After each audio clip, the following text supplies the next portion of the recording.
किनारे बसा एक गांव फूलपुर। गांव में कुछ 100-150 लोग रहते थे।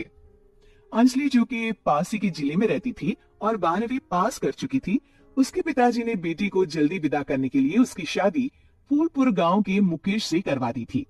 मुकेश कभी स्कूल नहीं गया था और इस कारण वो पढ़ा लिखा नहीं था और बाकी गांव वालों की हालत भी मुकेश जैसी ही थी। मुकेश के घर में उसके माता पिता भी रहते थे। सासू माँ, मैं बाहर मंदिर तक जा रही हूँ, आधे घंटे में आ जाऊंगी। अरे अभी कहीं जाने की जरूरत नहीं है, चुपचाप जाके रसोई में रात के खाने की तैयारी करो। और ये घूंघट क्यों हटा लिया है तुमने? क्या पता नहीं कि इस गांव में औरतें बिना घूंघट के नहीं रहती? रात में अंजलि छत पर जाकर अपनी मम्मी से बात कर रही होती है। तभी गांव की 3-4 औरतें उसे देख लेती है और दरवाजे पर आकर उसकी सास से शिकायत करने लगती है। और क्या हुआ?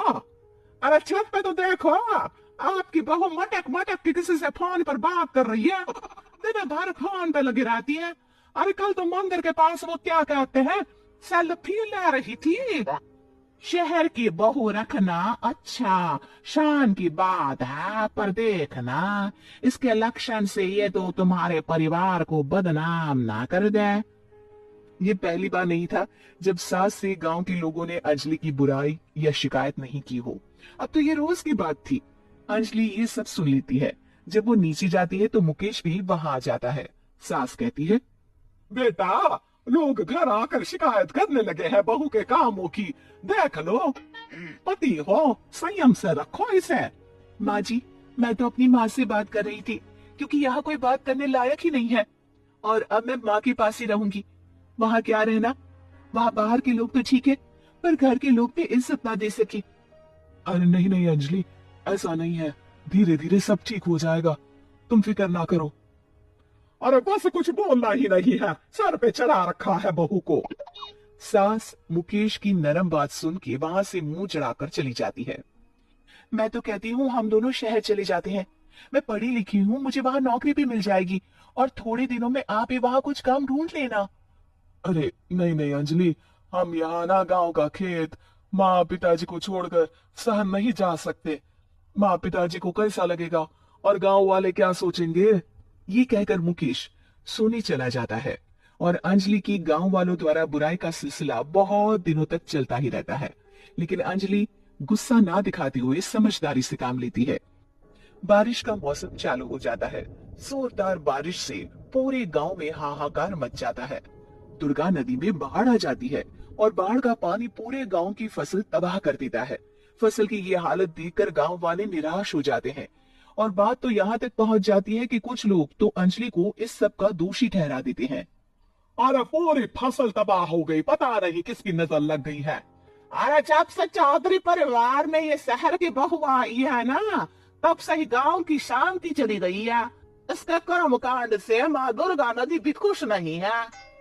ये सब सुनकर बेचारी अंजलि रोते हुए अपने घर चली जाती है। कुछ दिन बाद सभी गांव वाले अपनी फसल का मुआवजा लेकर अपने अपने घर आते हैं। मुकेश भी 1500 लेकर आता है। अंजलि को जब पासबुक दिखाता है तो अंजलि हैरान हो जाती है। अरे, ये पासबुक में तो उन्होंने 4000 की एंट्री करी है और आपको सिर्फ 1500 दिए।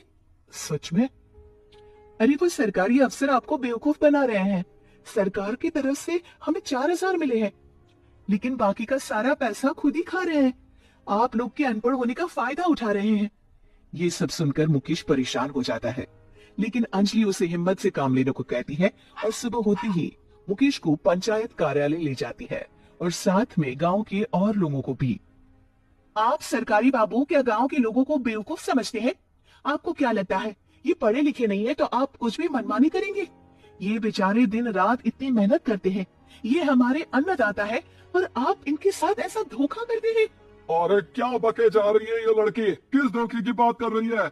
अपने कांड करके नदी माँ को नाराज करके हमारा नुकसान करके इसे चैन नहीं मिला क्या? सरपंच जी, इन सरकारी बाबू ने मुझे बेवकूफ बनाया है और मेरे हिस्से के पैसे खुद चट कर गए।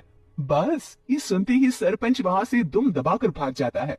पता चलता है कि जनपद अधिकारियों ने गांव के सरपंच के साथ मिलकर सबके साथ धोखा किया है। सब लोगों का विरोध शुरू हो जाता है और आखिर में अधिकारी सब गांव वालों के हिस्सों के बचे हुए पैसे उन्हें लौटा देते हैं और कई दिन तक सरपंच गांव में लौटता ही नहीं। अंजलि, तुम नहीं होती तो हम गांव वालों को तो पता ही नहीं चलता कि ये हमें हर बार बेवकूफ बनाते हैं।